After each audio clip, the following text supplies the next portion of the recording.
Ал мынау арқан есу процесс қолдан жасалған құрылғы. Осындай міне. Мынада барабан айналдыратын төрт қабат жіптен төртке бөлініп осылай керіледі. Басы бір жерден ұсталынады.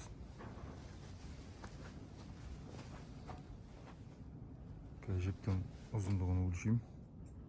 Сосын есілгеннен кейін қанша метрге қысқаратын айтылады. Ал міне бастадық. Айналды.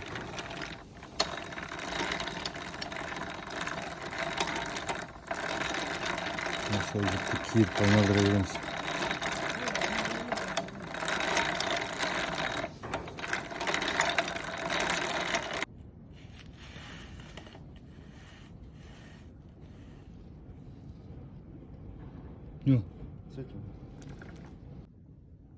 Міне осындай арқан шықты.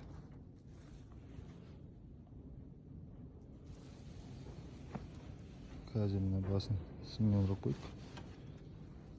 Мынадан кесіп, күйдіріп босатамыз.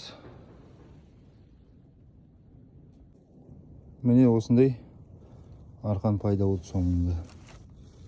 Басы осылай күйдіріліп, екі шеті тарқап кетпеу үшін. Бастапқы 23 метр жіптен 20 метр арқан шықты осындай.